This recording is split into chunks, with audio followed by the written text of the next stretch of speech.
दोस्तों, आज के इस वीडियो में हम लोग करेंट अफेयर सीरीज का 17 फरवरी 2024 का करेंट अफेयर पढ़ेंगे। दोस्तों शुरू करते हैं। प्रश्न पहला है, हाल ही में अंतर्राष्ट्रीय मुद्रा कोष के अनुसार दुनिया की तीसरी सबसे बड़ी अर्थव्यवस्था का खिताब किसने हासिल किया है?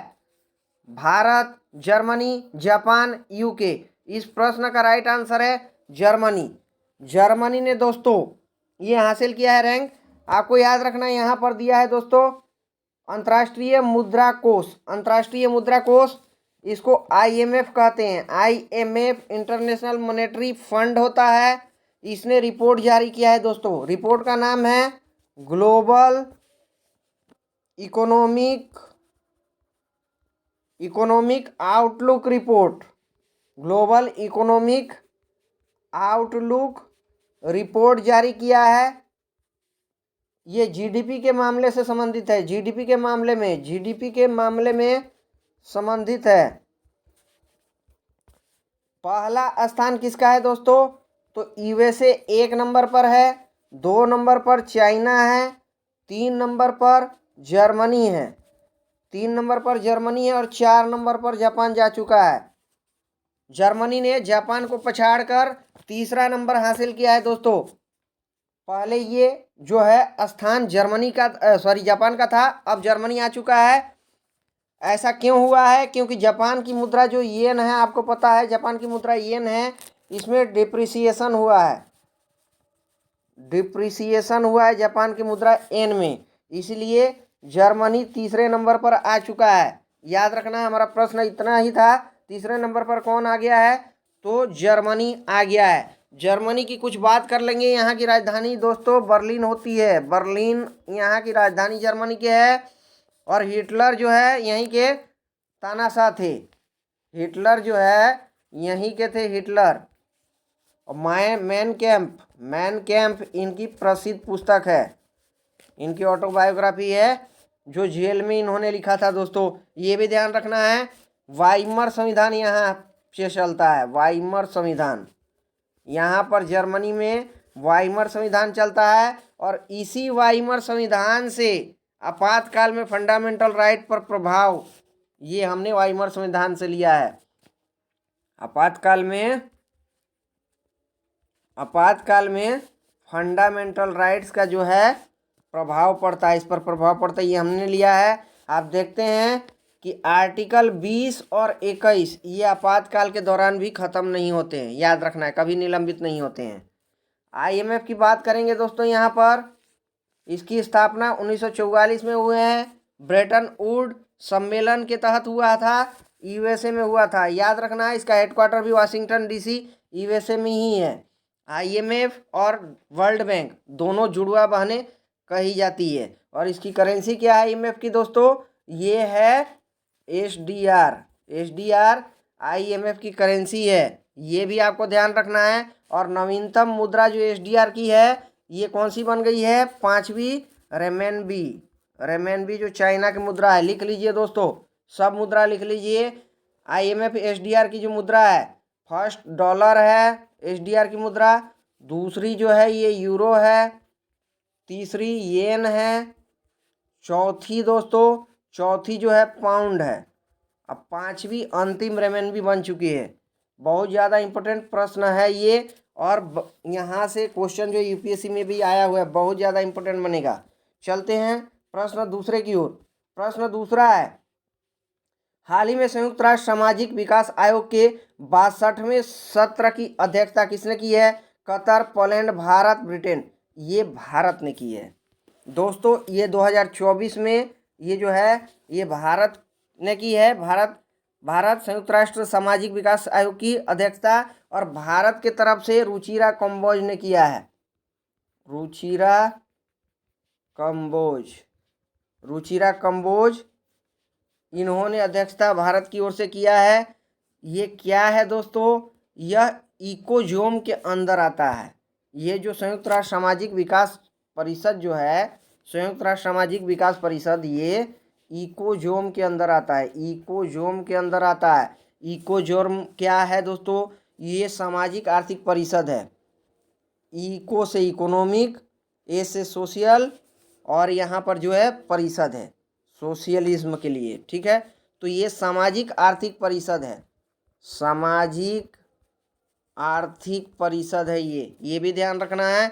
और इकोजोम में कितने मेंबर है, सॉरी इकोसोक है दोस्तों, इकोसोक है ये, इकोसोक इकोनॉमिक सोशल ये जो है committee council, economic social council. तो इसमें 54 मेंबर है, 54 मेंबर है इसमें। और भारत जो है अध्यक्षता 2024 का कर रहा है, अतः प्रश्न का उत्तर भारत होगा। यहाँ पर पोलैंड दिया है, ये 25वां का करेगा।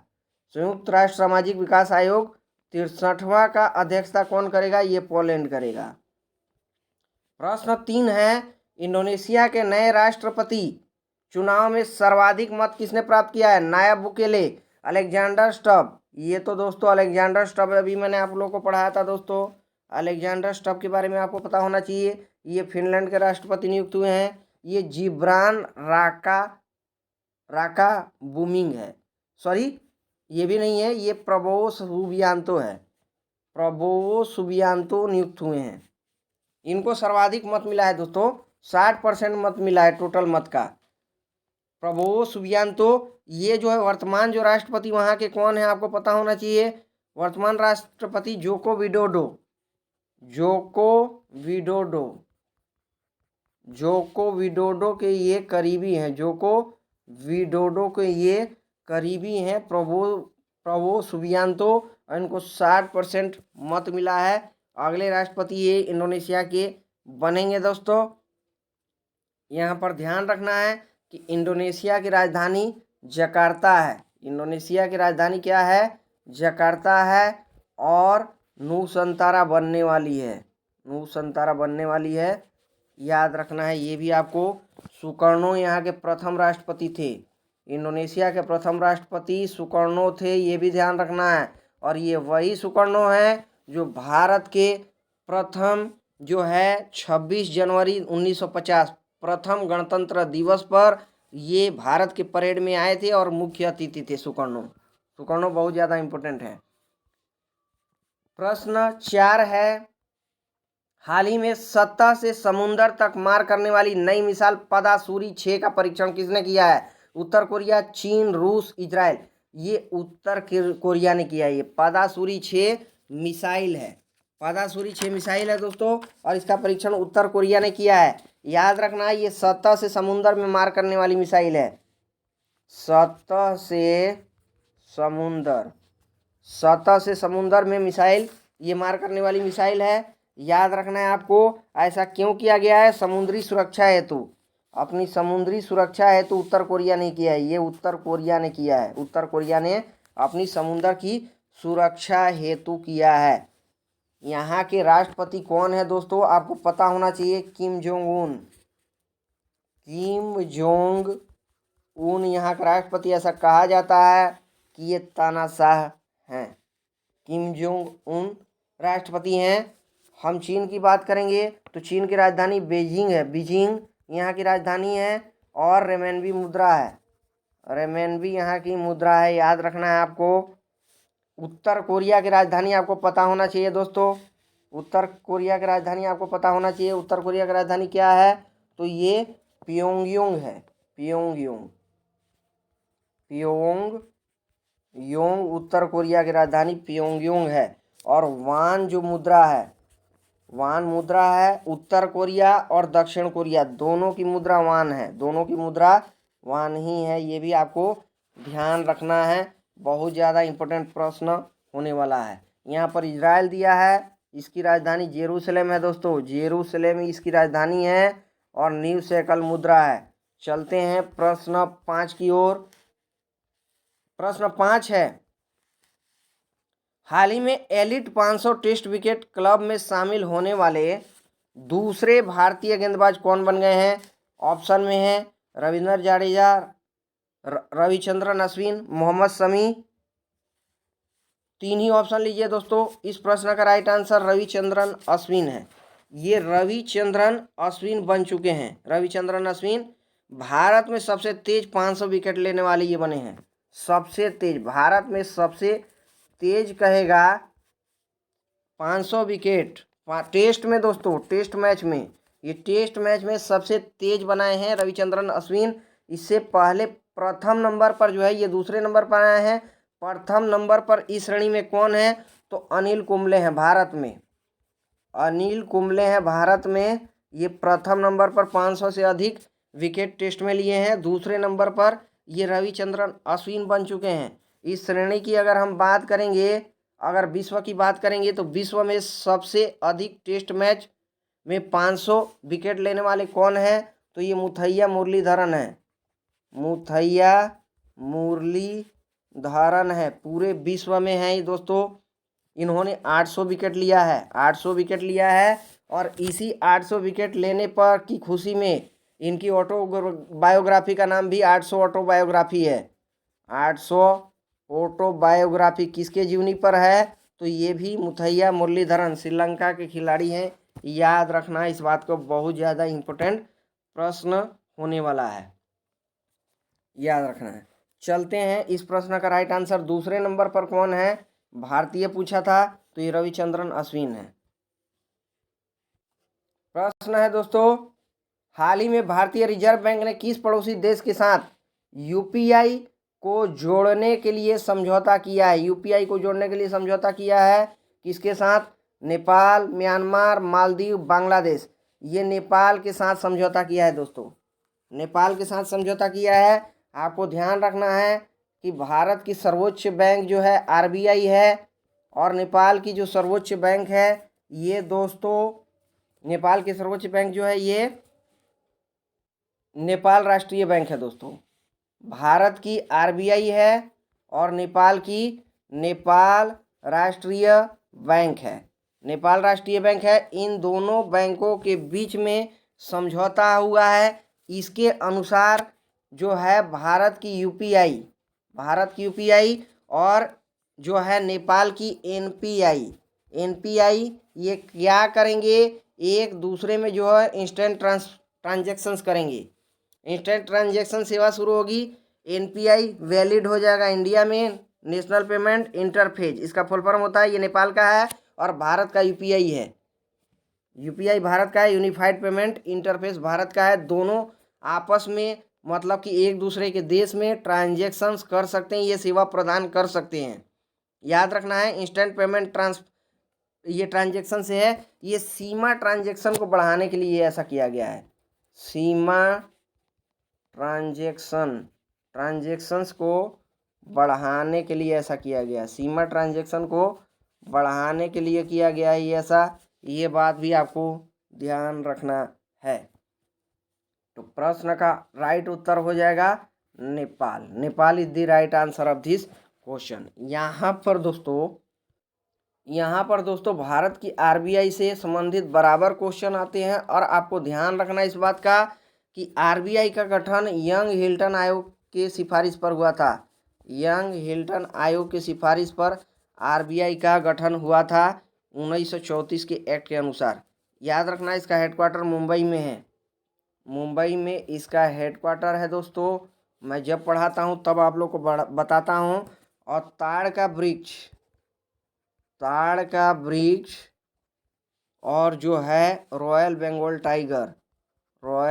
टाइगर इसके प्रतीक चिन्ह में है। प्रतीक चिन्ह जो है ये आरबीआई का उसमें है।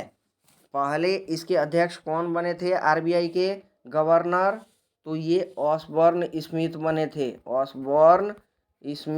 थे। और प्रथम भारतीय गवर्नर कहेंगे तो सीडी देशमुख बने थे। याद रखना ये भी आपको। चलते हैं, प्रश्न का राइट आंसर हमारा नेपाल हो जाएगा दोस्तों। अगला प्रश्न 7 नंबर है, हाल ही में सरकारी ई मार्केट प्लेस से 1 लाख करोड़ रुपए से अधिक खरीदारी करने वाला पहला मंत्रालय कौन बन चुका है। शिक्षा मंत्रालय, गृह मंत्रालय, रक्षा मंत्रालय, सहकारिता मंत्रालय। ये रक्षा मंत्रालय बन चुका है दोस्तों, रक्षा मंत्रालय। आपने एक नाम सुना होगा जेम दोस्तों, जेम सुना होगा नाम। ये 2016 से बहुत ज़्यादा चर्चा में आ रहा है ये नाम। गवर्नमेंट इलेक्ट्रॉनिक मार्केट प्लेस इसका फुल फॉर्म होता है। ये गवर्नमेंट की खरीदारी के लिए ऑनलाइन मंच है। गवर्नमेंट की खरीदारी के लिए ऑनलाइन मंच है, ऑनलाइन मंच है ये। मतलब या तो स्टेट गवर्नमेंट हो या फिर सेंट्रल गवर्नमेंट हो या फिर टेरिटरी गवर्नमेंट हो, ये जितनी भी सरकारी संस्था है, सरकारी गवर्नमेंट है, ये यहीं जेम से परचेज करती है आइटम। जेम से प्रथम प्रायिकता इनका, प्रथम जो है प्रायिकता क्या होगा, तो जेम होगा। कुछ भी आइटम सरकार को खरीदना है तो गवर्नमेंट ई मार्केट प्लेस से पहला ही बात में खरीदेगी। अभी हाल फिलहाल में आंकड़ों के अनुसार दोस्तों, ये रक्षा मंत्रालय जो है ये 1 लाख करोड़ से अधिक की खरीदारी कर चुका है जेम से। याद रखना है, जेम से खरीदारी कर चुका है और ये नंबर 1 बन चुका है। पूरे भारत में रक्षा मंत्रालय नंबर 1 बन चुका है। जेम से खरीदारी का फायदा क्या है दोस्तों? पहली बात तो इसमें है कि भ्रष्टाचार कम होता है, भ्रष्टाचार कम होता है, मैं लिख रहा हूँ कम होता है, ठीक है। दूसरी बात क्या है? दूसरी बात यहाँ पर लागत भी कम आती है, लागत कम आती है। तीसरी बात जो है ये आत्मनिर्भर भारत बनाने का ये पहल है, आत्मनिर्भर बनाने का पहल है। ये जो है देखिए 1 लाख करोड़ से अधिक की खरीदारी रक्षा मंत्रालय ने किया है, जिसमें दोस्तों 50% जो है इसने एमएसएमई से किया है। MSME micro small and medium enterprise होता है, सूक्ष्म लघु उद्योग। इसीलिए हम कह सकते हैं 50% अधिकारी खरीदारी जो एमएसएमई से किया। तो एमएसएमई छोटे जो सेक्टर्स हैं, छोटे जो उद्योग हैं, उनको भी यहाँ पर बढ़ावा दिया जा रहा है जेम में, क्योंकि जेम जो है गवर्नमेंट ई मार्केट प्लेस पर ये एमएसएमई जो कंपनियां हैं ये लिस्टेड हैं। सभी ऑल इंडिया की जो प्राइवेट कंपनी हैं ये सब इस पर ही लिस्टेड हैं। याद रखना इस बात का। प्रश्न का राइट आंसर किसने ज़्यादा खरीदारी किया है? तो रक्षा मंत्रालय। प्रश्न 8 है, हाल ही में वृक्षारोपण में सामुदायिक भागीदारी को प्रोत्साहित करने के लिए वन मित्र योजना किसने प्रारंभ किया है? वन मित्र योजना किसने प्रारंभ किया है? ये योजना है पंजाब, गुजरात, राजस्थान, हरियाणा। ये हरियाणा ने किया है दोस्तों। ये वन मित्र योजना हरियाणा ने किया है। इसके अनुसार क्या होगा, तो 7500 इसमें भर्ती है, हम भर्ती ही कहेंगे इस बात को। इसमें 7500 भर्ती निकाली गई है। क्या करना है इनको? पेड़ लगाना है। जब ये भर्ती होंगे वन मित्र योजना के तहत, वन मित्र जो भर्ती होंगे, वन मित्र ये क्या लगाएंगे? पेड़ लगाएंगे दोस्तों, पेड़ लगाएंगे गैर वन क्षेत्र में। याद रखना है, गैर वन क्षेत्र में जहाँ पर वन नहीं है, गैर वन क्षेत्र में जहाँ पर वन नहीं है वहाँ पर पेड़ लगाएंगे। आप देखते हैं रिपोर्ट के अनुसार हरियाणा में सबसे कम वन है, हम लोग पढ़ते हैं, तो वन लगाएंगे। इनकी भर्ती के लिए उम्र भी निर्धारित किया गया है। 18 से 60 साल तक के बीच के व्यक्ति इस फॉर्म को अप्लाई कर सकते हैं और भर सकते हैं। इसमें इनका बेनिफिट क्या होगा? सरकार क्या रुपया मुहैया कराने वाली है? तो 30 रुपये प्रति पेड़, एक पेड़ लगाने का उनको 30 रुपया दिया जाएगा। और ये पेड़ जो है 1 साल तक टिकना चाहिए, 1 साल तक टिकना चाहिए, टिकना चाहिए। मतलब अगर आपने पेड़ लगा दिया है तो वो 1 साल तक टिकना चाहिए मिनिमम। अगर 1 साल तक नहीं टिकता है तो ये 30 रुपया आपको नहीं दिया जाएगा। अगर 1 साल से अधिक टिकता है तो 30 रुपया प्लस आपको दिया जाएगा, मतलब और ज़्यादा पैसा इसमें दिया जाएगा। तो ये स्कीम है और ये हरियाणा सरकार की है, जिसमें अभी 7500 वैकेंसी निकला है, इसीलिए ये चर्चा में आ गई है। आ गई स्कीम वन मित्र योजना, ये हरियाणा गवर्नमेंट की है। प्रश्न 9 है, भारत की पहली हेलीकॉप्टर आपातकालीन चिकित्सा सेवा कहाँ प्रारंभ हुई है? हेलीकॉप्टर आपातकालीन चिकित्सा सेवा है दोस्तों जम्मू कश्मीर, हिमाचल प्रदेश, उत्तराखंड, सिक्किम। ये उत्तराखंड में शुरू हो गया है। हेलीकॉप्टर आपातकालीन चिकित्सा सेवा, इसको अंग्रेजी में हम कहेंगे helicopter emergency medical service. Helicopter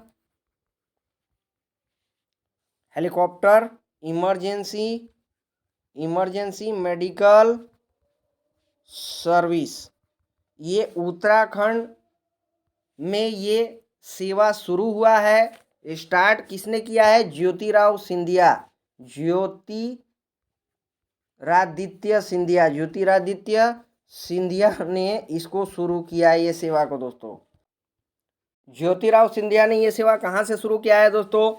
Uttarakhand में एक जगह पड़ता है ऋषिकेश, ऋषिकेश ये जगह पड़ता है।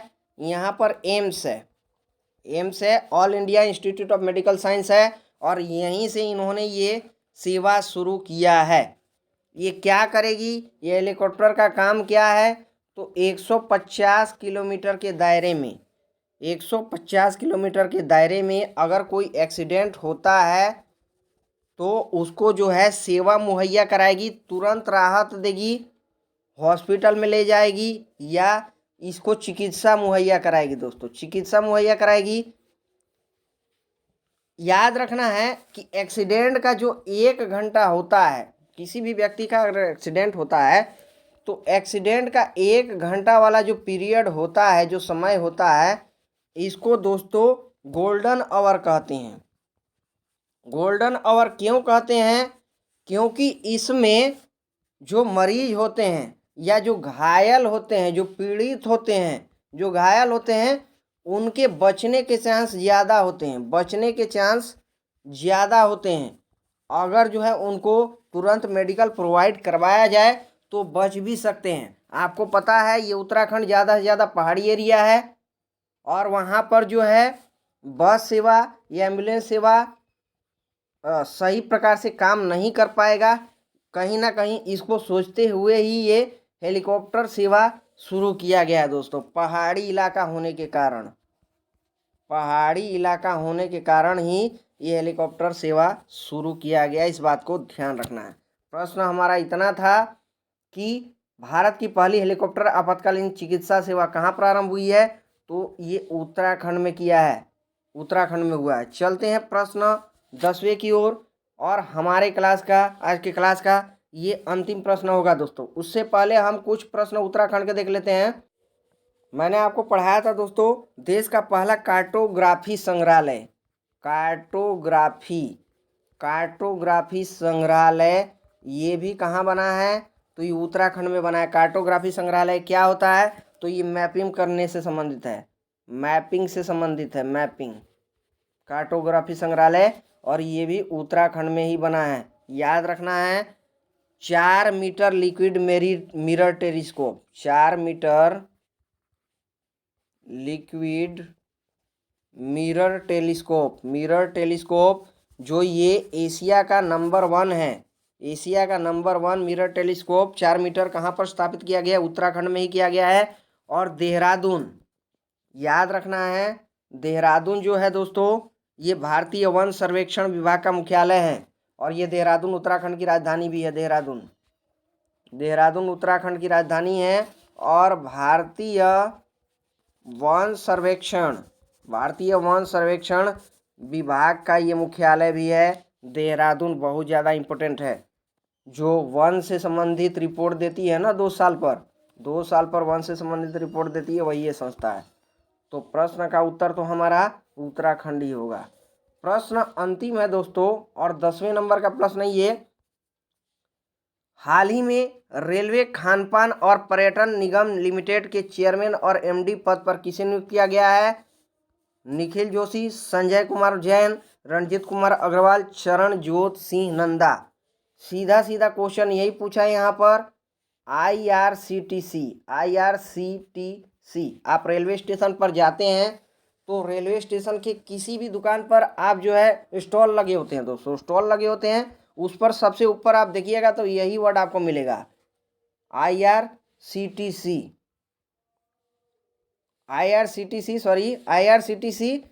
रजिस्टर्ड। जो खान पान देते हैं ट्रेन में दोस्तों वही हैं। इंडियन रेलवे, इसका फुल फॉर्म क्या होता है? आप फुल फॉर्म भी लिख लीजिए दोस्तों, फुल फॉर्म नोट कर लीजिए। इसका फुल फॉर्म होता है Indian railway catering and tourism corporation limited, Indian railway catering and tourism corporation limited. याद रखना है ये जो है खान पान की व्यवस्था जितना रेल में है यही करवाती है। इसके हेड अभी बने हैं और ये संजय कुमार जैन बन चुके हैं। संजय कुमार जैन IAS हैं और यही बन चुके हैं। यहाँ पर दूसरा रणजीत कुमार अग्रवाल है। ये क्या है दोस्तों?